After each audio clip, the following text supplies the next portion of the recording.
오늘 말씀의 제목은 오늘 주어진 소소한 일에, 그 작은 일에 하나님을 위해 충성하라. 왜 하나님을 위해 충성하냐? 그래야 우리의 모든 하는 일들에 아름다운 열매가 있고 하나님 나라에 심는 인생이 되기 때문에 그렇습니다. 지난주에 우리는 기업 물을 자, 두 자로 뭐라고 하는지 히브리어로 혹시 기억하시는지 모르겠어요. 고엘이라고 했습니다. 고엘. 좀 더 히브리적 발음으로 한다면은 조금 비슷하게 한다면은 꼬엘입니다. 꼬엘. 이 기업 물을 자 하면은 좀 단어가 좀 혼동이 되죠. 기업 물을 자 하면은 저는 여전히 기업 물을 자 해도 이 한국말인데도 이렇게 하면은 뭔 말인지 잘 이해가 안 가요. 근데 이제 이것을 설명을 들어보니 좀 이해할 수가 있습니다. 히브리어는 고엘이라고 하는데 기업 물을 사람이란 뭐냐면은 하나님께서 이스라엘 민족에게만 주신 독특한 구원의 방법이고 또 이스라엘 공동체를 유지하기 위한 독특한 그런 방법이에요. 이것은 이스라엘 사람이 갑자기 어려워져서 갑자기 노예가 되거나 갑자기 또 가난해지고 갑자기 아니라도 어떤 완전 뱅크럽시가 되면은 그 사람과 가장 가까운 혈족이 그 사람과 가장 가까운 관계에 있는 그 혈족이 그 사람을 구원해 줄 사람이 되는데 이 사람을 고엘이라고 합니다. 이게 들으니까 이해하시겠죠? 그 사람을 고엘이라고 해요. 즉 기업 물을 자가 이제 바로 그런 뜻이에요. 기업 물을 자라는 뜻이. 그런 의미에서 예수님은 우리의 영원한 고엘이 되시는 것입니다. 영원한 우리의 고엘이 되는 겁니다. 왜냐하면 우리의 영원한 사망의 죄값을 물어주신 분이 바로 우리 예수 그리스도이기 때문에 우리의 영원한 고엘이 되시는 것이죠. 룻기 4장은 우리가 다 읽지 않았지만 여러분이 잘 이제 이 기억을 못하신 분을 위해서 말씀을 드리면 룻기 4장은 이 기업 물을 자와 그 다음에 기업을 물지 아니한 자가 구별되어서 나타납니다. 구별을 해요. 그래서 3장에서 보아스가 나오미와 룻 이런 사람들하고 이제 약속을 하는 게 있거든요. 약속한 것을 4장에서 이제 지키기 위해서 최선을 다하는데 여기에서 4장에서 기업 물을 자가 아무나 하는 것이 아니라는 것을 순서가 있다는 것을 알게 돼요. 그래서 자기가 분명히 보아스가 기업 물을 자 중에 한 명이지만 하지만 자기보다 이 엘리멜렉, 나오미 할머니, 이 나오미 할머니의 그 남편인 엘리멜렉은 모압 땅에서 죽었잖아요. 그 엘리멜렉보다 더 혈연적으로 가까운 사람이 있었습니다. 그래서 그가 책임을 감당하도록 요청을 하고 이 고엘의 책임을 감당하도록 그 권리를 행사하도록 요청하고 그 사람이 그 권리를 혹은 그 책임을 감당하지 않겠다고 하면은 그 다음이 바로 자신이기 때문에 자신이 고엘의 책임을 이행할 것이라고 룻과 나오미에게 약속을 합니다. 그것이 이제 룻기 3장까지의 내용이었어요. 그리고 당시에 이제 재판이나 무슨 회의를 할 때는 어디서 했냐면은 이 성문 앞에서 했어요. 성 주변에서, 성문 앞에서. 사람들이 많이 오가는데, 왜냐면 거기에 증인이 있어야 되니까. 많이 모일 수 있으니까. 그래서 성문 앞으로 나가요. 그래서 1차로 기업 물을 자에게 정식으로 그 권리를 행사하라, 혹은 책임을 다하라. 권리자 책임이기 때문에 다하라고 보아스가 요청을 합니다.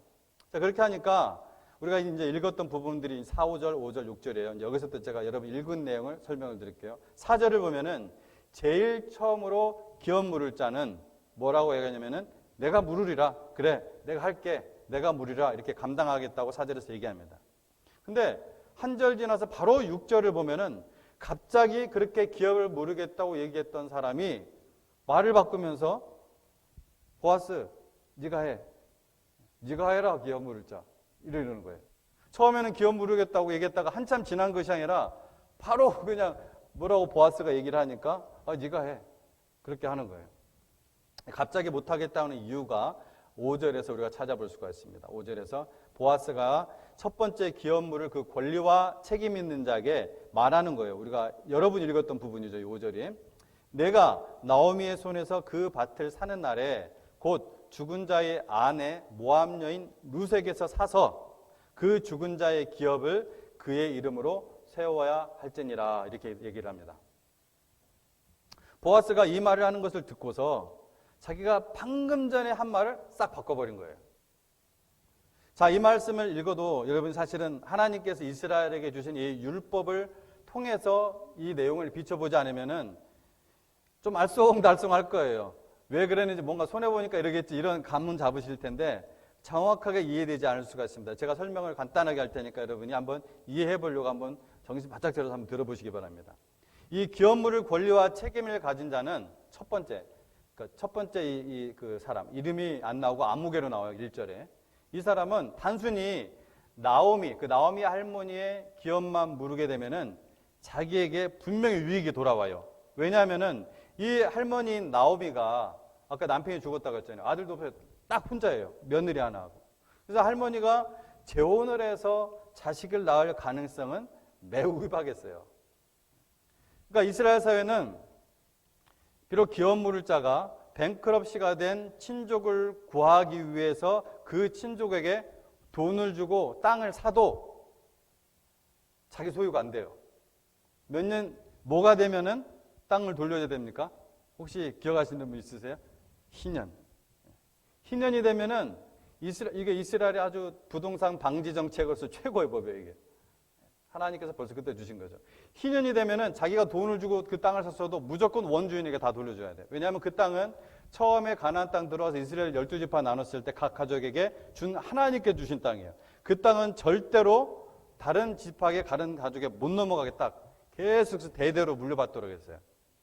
근데 아까 말씀드린 대로 너무 어려워지면 재산이 있는 건 땅밖에 없잖아요. 그러면 땅을 파는 거예요, 그때. 근데 50년째라가 뭐냐면 희년인데 안식년이 6년 지나고 7년째 됐을 때가 안식년이거든요. 7년이 7번 지나면 총 몇 번이에요? 49년이죠. 7년이 7번 지나고 그 다음에 되는 해가 희년이에요. 주빌리. 그게 50년이에요. 50년째. 그 50년째가 되는 무조건 그 땅을 원주인에게 줘야 돼요. 그래서 50년째가 희년이 가까워질수록 땅값은 어떻게 될까요? 떨어지죠. 그죠? 예. 50년이 많이 남아있을수록 땅값은 더 비싸겠죠. 어차피 돌려줘야 되니까. 그 사이에 이제 이 사람은 그 권리와 책임을 하면서 동시에 이제 그 땅으로 뭘 하겠죠. 뭐 자기 작물을 키우든지 하여튼 뭘 할 거야. 하여튼 재산을 뭐 늘리든지 하겠죠. 자, 그런데 이 상속자가 없는 경우, 상속자가 있는 경우가 없는 경우는 완전히 달라요. 상속자가 없는 친족의 땅에 기업을 물게 되면 말이 완전히 달라집니다. 그것은 기업을 물은 자, 즉 돈을 주고 친족으로부터 받은 땅은 돌려줄 사람이 없는 거예요. 상속자가 없으니까. 그래서 그 땅이 기업을 물은 자에게 영원히 속하게 돼요. 자기 땅이 돼요, 그냥. 뭔 말인지 아시겠죠? 따라서 이 첫 번째 기업 물을 자, 그 사람은 처음에는 선뜻 내가 물을게 이렇게 얘기한 거예요. 내가 물으리라 이렇게 대답했던 것입니다. 그런데 5절에서 보아스가 다시 설명을 해줘요. 그 설명을 재차 듣고 계산이 빠른 사람이죠. 예. 그 설명 딱 듣고 재빨리 마음을 바꾼 거예요. 예. 아, 이것도 돌려줘야 되는구나 바로. 왜냐하면은 그 기업물을 권리를 가진 사람은 며느리 룻과 의무적으로 계대 결혼, 이거는 제가 3주 전에 제가 했던 설교인데 내용이 나오는데, 계대 결혼, 그 공동체를 지키기 위해서 하나님께서 또 이스라엘 백성에게만 주신 그 법이에요. 율법 속에서 의무적으로 계대 결혼을 하게 돼요. 상속자가 없기 때문에. 그 며느리 아직 젊잖아요. 룻이. 그 아들을 낳게 되면 그 물은 그 땅이 이제 누게 돼요. 결국은 그 며느리 룻이 낳은 그 아들의 땅이 되는 거예요. 자기 기업 물은 자의 땅이 되는 것이 아니라. 그러니까 자기 것이 안 되는 거죠. 그래서 자신에게 유익은커녕 손해만 된다고 판단이 팍 쓴 거예요. 따라서 이 친족이 취한 재산은 하나님이 갑작스럽게 파산한 가족을 돌보기 위해서만 이 선한 율법까지도 자신의 이익을, 자신의 재산을 늘리는 데만 이용하는 그런 지극히 이기주의적인 그런 태도를 가졌던 사람이었던 거예요. 그 사람은 기업 물을 수 있을 만큼 충분히 부유한 사람이었어요. 얘기하자마자 바로 산다고 하잖아요. 근데 그저 물질의 플러스 마이너스에 따라 움직이는 사람이었습니다. 문제는. 이런 사람은 결코 손해보는 일을 하지 않아요. 여러분 인생을 살면서 그런 분 종종 보잖아요. 그죠? 결코 어떠한 상황 속에서도 손해보는 일은 절대 안 하는 사람이 있어요. 어쩔 때는 그것이 꼭 그렇게 되는 경우가 있지만 어쩔 때는 참 너무나 인간미도 없고 너무 좀 비신앙적인 느낌을 이렇게 받을 때가 있잖아요. 자, 근데 문제는 이런 사람을 위해서는 하나님도 결코 손해보는 일을 하시지 않습니다. 그건 제 얘기가 아니에요. 예수님께서 오셔서 누가복음 6장 38절에서 주라 그리하면 너희에게 줄 것이니 곧 후이되어 누르고 흔들어 넘치도록 하여 너희에게 안겨주리라. 그 뒤에 어떤 말씀이 나오냐면요, 너희가 헤아리는 그 헤아림으로 너희도 헤아림을 도로 받을 것이니라. 이렇게 얘기합니다. 예수님이 하신 말씀이에요. 결국 보아스는 그 아무개가 넘겨준 고엘의 권리를 받았고 장로들은 그리고 백성들은 그 일의 증인이 되었습니다. 그 다음에 이제 축복을 하죠. 장로들은 먼저 룻을 축복하고 보아스를 축복합니다. 룻에 대해서는 네가 이스라엘을 세운, 이 이스라엘 민족을 세운 라헬과 레아와 같이 되기를 축복하노라 축복을 했고, 보아스에게는 이 에브라스에서, 에브라스 어디입니까? 베들레헴이죠.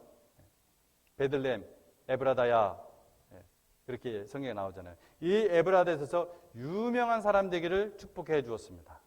이에 보아스는 룻을 아내로 합법적으로 맞아들일 수 있게 된 것입니다. 자, 여기서 우리는 첫 번째로 보아스가 자기의 책임을 다하기 위해서 열정을 가지고 최선을 다하는 모습을 볼 수가 있어요. 그냥 적절하게 이렇게 대충 하는 것이 아니라, 오늘 본문을 통해 보아스가 아까 3장에서 약속해 드렸잖아요. 나오미와 룻에게 약속한 것을 지체하지 않고 바로 신속하게 행하는 모습을 볼 수가 있습니다. 이것은 자기가 플랜한 게 아니에요.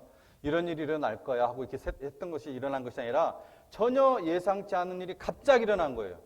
이런 상황 속에서도 본인이 기업을 무르기 위해서 최선의 노력을 다하고 있는 것입니다.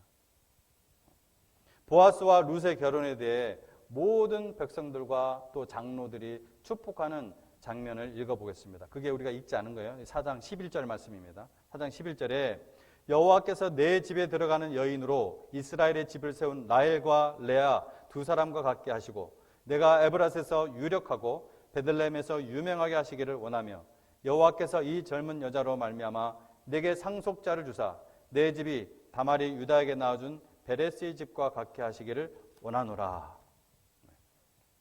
여러분, 라헬과 레아가 혹시 누군지 기억하십니까? 라헬과 레아는 야곱의 부인이죠. 그래서 12명의 아들을 낳았습니다. 그렇죠? 이 12명이 12지파가 되어서 이스라엘 민족, 이스라엘 국가가 되는 거잖아요. 그러니까 이스라엘 나라를 이루게 한 어머니들이에요. 라헬과 레아가. 그러니까 지금 이스라엘을 세운 두 사람처럼 놀라운 조상의 어머니가 되는 축복을 받으라는 것입니다. 실제로 이 뒤에 이세, 또 다윗, 그리고 예수 그리스도, 하나님 나라 위대한 가문의 조상이 되지 않습니까? 누가요? 보아스하고 룻이. 에브라스는 베들레헴 옛 이름이라고 말씀드렸고, 이 베들레헴에서 예수님이 탄생하심으로 동방박사가 찾아와서 경배하듯 유명해지고 온 열방의 생명의 떡처럼 흘러가게 된다는 그러한 말씀입니다. 백성들과 장로들의 이 축복의 이런 사실을 알고 한 것이었을까요? 수천 년 뒤에 일어난 그 일을? 아닐 겁니다. 아니에요. 기어모를 자를 향한 사람들의 그 축복, 이들은 그저 그들이 하나님 앞에서 정말 성실하게 최선을 다해서 하나님의 율법대로 사는 그 사람들을 축복한 것 뿐이에요. 하나님의 예정 가운데서 믿음으로 반응한 이 사람들에 대해서 그들의 말대로 감동하셨고 그대로 대개 역사 속에서 하셨던 것입니다. 이 부분에서 제 마음속에 한 가지 도전은 그 사실을 룻이 알았을까? 역시 몰랐을 것입니다. 룻이 알고 그렇게 했겠다. 이건 너무 논센스죠. 수천 년 뒤에 일어나는 일입니다. 여호와 하나님의 신앙에 있는 여호와 하나님의 그 신앙에 있는 그 효심으로 그 룻이 나오미를 따라와서 시어머니를 봉양하고 나오미가 하라는 대로 대를 잇는, 그게 이제 계대 결혼이에요. 대를 잇는 결혼을 해서 아이 하나를 낳고 그 아이를 키우고 살다 죽은 것이 룻이 한 일의 전부예요. 단순화시키면. 그렇죠? 이 정도는 우리도 할 만한 것이 아닙니까? 이 정도는 우리도 해볼 만한 것이 아니냐 이거예요. 하나님의 교회를 섬기고 봉사하며 어렵고 힘들어도 우리가 하나님께 최선을 다하여 예배를 드리면서 가정을 꾸려 아이 하나 잘 키우는 일이라면은 우리도 할 수 있는 일, 해볼 만한 일 아니냐 이 얘기예요. 룻은 자신이 다윗의 조상이 될지 예수님의 조상이 될지 알지 못한 채 주어진 삶의 자리에서 하나님 앞에서 성실을 다해 살았습니다. 그것이 바로 코람데오라는 단어잖아요.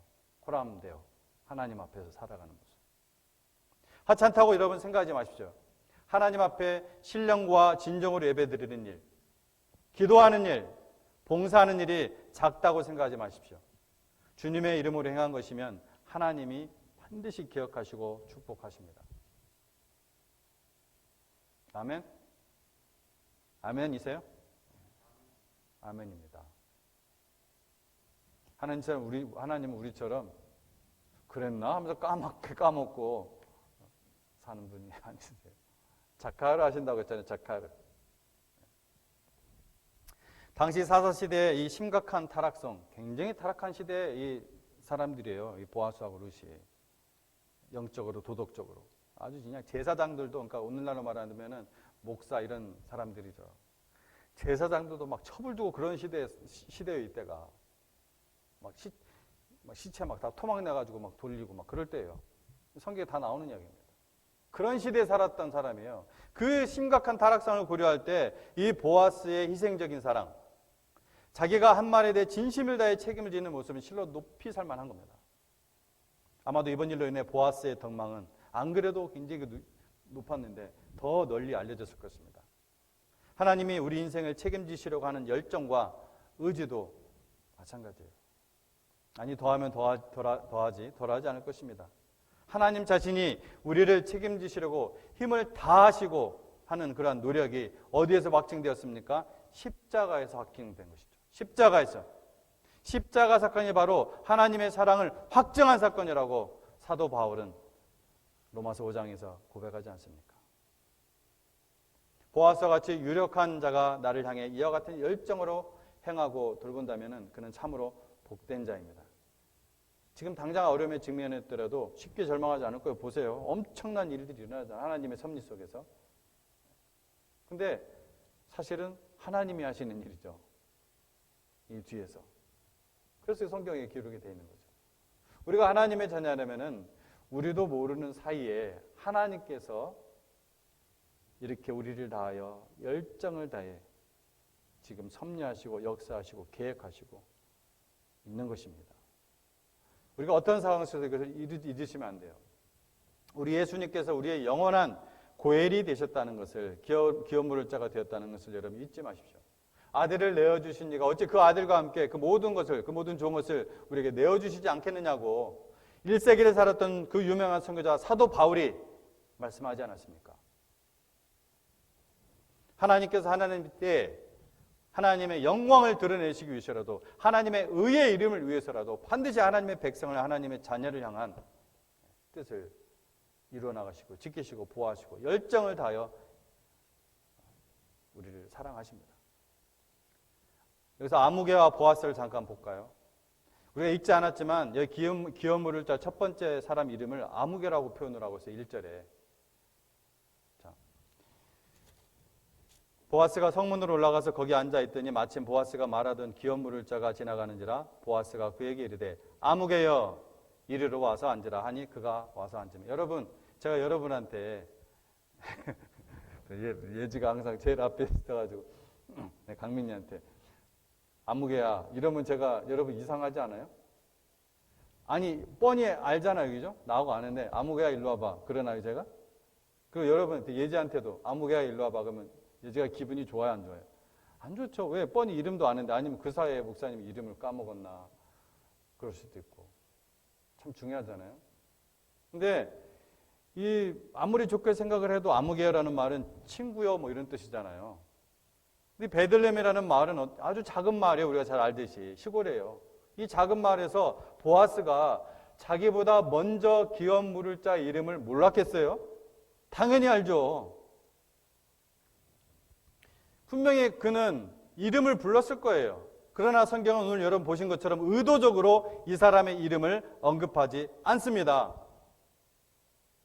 그리하여 후대의 사람들이 하나님의 나라와 하나님의 말씀 헌신하기를 거절한 사람은 이렇게 된다. 영원히 기억되지 않을 것임을 교훈해주고 있습니다. 하나님이 주시는 물질의 여유와 건강의 은사를 받았는데 그 건강도 주신 하나님이 선물이고 물질도 하나님 주신 선물이잖아요. 그죠? 그거를 받았는데 그것을 우리가 마음껏 누리죠. 근데 그것을 우리에게만 고여 있으면 그게 뭐가 돼요? 데드 씨가 되는 것입니다. 데드 씨. 그게 이스라엘 한가운데 딱 교훈으로 해놨잖아요. 솔트 씨. 뭐라고 하죠? 그를? 죽은 사해라고 하잖아요. 그죠? 사해. 나가질 않아요. 나가질 않아. 그 맑은 물이 나갈 데가 없어요. 그러니까 그냥 완전히 죽은 물이 되잖아요. 생명체가 살 수 없는. 자기가 하나님이 주시는 물질의 여유와 건강의 은사를 받았는데 자칭 하나님의 백성이라고 하면서도 하나님의 나라와 영광은 아랑곳 없이 이 땅에 보물에만 마음이 있었던 어리석은 자가 바로 이 기업물을 첫 번째 사람이에요. 예수님은 산상수훈에서 이렇게 말씀하셨습니다. 마태복음 6장에서 내 보물이 있는 곳에 무엇이 있다고 했어요? 내 마음도 있느니라. 그렇죠? 여러분 집에 굉장히 귀한 황금덩어리, 이만한 황금덩어리가 집에 있는데 여러분이 눈을 아무래도 안 잠그고 온 것 같아. 그러면 여러분 지금 예배 드리면서 계속해서 예배는 생각 안 하고 내가 문을 잠그고 안 잠그나. 아마 여기서 그냥 바로 나가는 분이 있을 거야. 뭐 그래도 뭐 할 수는 없지만 제가 이 말씀을 이해시키도록 하는 거예요. 여러분이 어떤 보물이 있으면은 어디에 보물이 있으면은 계속 거기에 마음이 가는 거예요. 여러분이 하나님의 나라에 보물이 있다는 것을 알게 되면은 어디에 마음이 가요? 하나님 나라에 마음이 갑니다. 이 땅에 보물이 있으면은 어디에 계속 마음이 가요? 이 땅에만 마음이 가는 거예요. 예수님께서 말씀하신 거예요. 내 보물이 있는 곳에 내 마음이 있다. 말씀하신 거예요.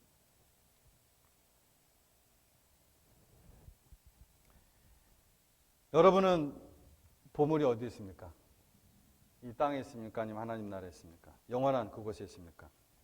자, 마지막으로 결국 룻은 아들을 낳아 기업을 이었고 나오미는 회복되는 축복을 얻었습니다. 룻이 모압에서 결혼하자 자식 없이 남편이 죽었는데 보아스와 결혼하자마자 임신했다는 것은 하나님께서 태를 열어주셨다는 증거죠. 18절 이하 다윗의 할아버지, 여러분 다윗은 너무나 잘 아시죠? 제 영어 이름이 데이빗이에요.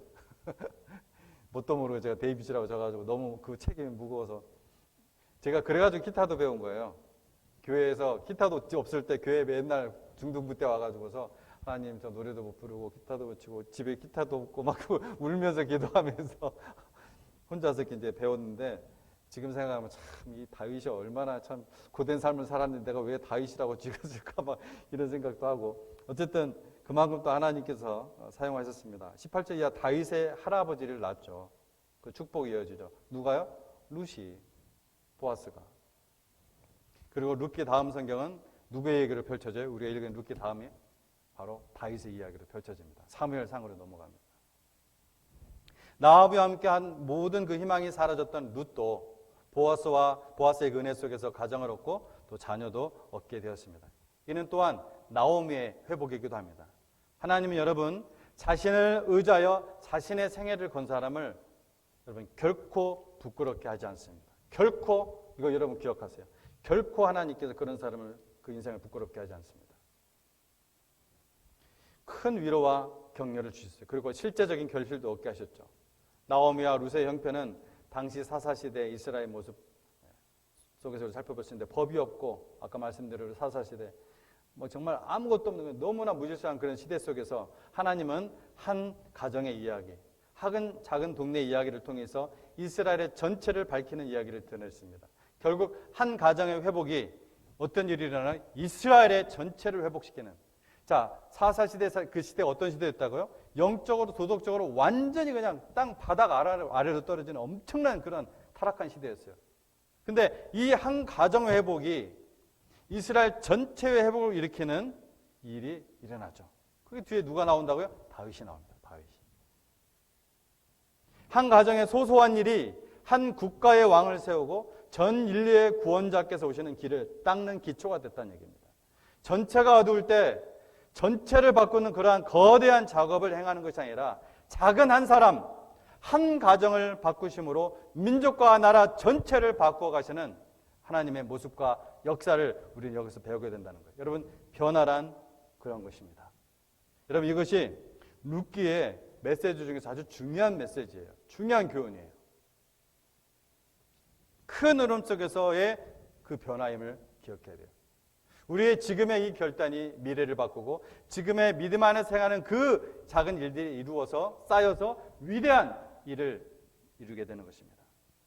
물론 하나님의 나라가 전 우주를 포함하는 거대한 일이긴 하지만 그 변화의 시작은 작은 한 가정, 한 여인의 충성과 그 충성을 호의로 받는 한 남자의 결정을 통해서 일어나게 된다는 것을 룻기를 통해서 보게 된다는 것입니다. 그런 측면에서 본다면 룻기는 한 여인과 한 남자의 이야기이지만 사사시대의 이스라엘의 이야기예요.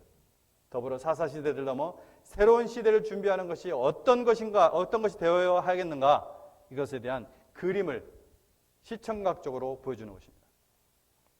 큰 일을 꿈꾸고 큰 일에 집착하기보다는 내 주변의 작은 일에 민감하고 충성하는 일을 통해서 나도 모르는 사이에 하나님 나라의 일들이 확장되어 가는 것입니다.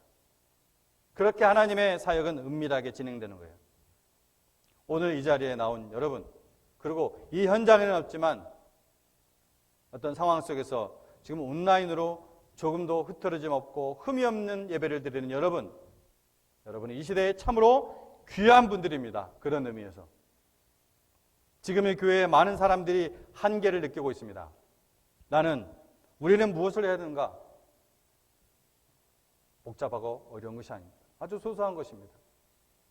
가장 큰 계명인 하나님 사랑과 이웃 사랑을 실천하고 가장 큰 사명인 영혼 구령을 위해 매진하는 것, 그를 매일매일의 삶 속에서 우리가 기억하고 매진하는 것. 여러분, 그것이 위대한 일을 일으키는 변화의 시작입니다. 함께 기도하겠습니다. 하나님 아버지 감사합니다. 오늘도 저희가 하나님 앞에 나와 예배합니다. 참 이렇게 현장에 나와서 예배하게 하셔서 우리의 모든 희생들을 하나님께 드리게 하시고 우리의 시간, 여기까지 걸려온 시간, 또 우리의 마음 준비한 것 드립니다. 또 형편과 상황 때문에 지금 가정에서 온라인으로 온라인 예배를 드리는 분들, 주님 동일하게 하나님께서 은혜를 주셔서 더욱더 참으로 어떤 삶 속에서도 이 작고 소소한 일 속에서 코람되어 하나님 앞에서 성실하게 살아가는 그 일을 통해 하나님의 위대한 나라의 그 역사를 하나씩 참 이루어나가는, 하나님께 다 맡겨드리는 그런 인생들 되게 하여 주시옵소서. 주님께 모든 것 다 가오며 예수님 이름으로 기도합니다. 아멘.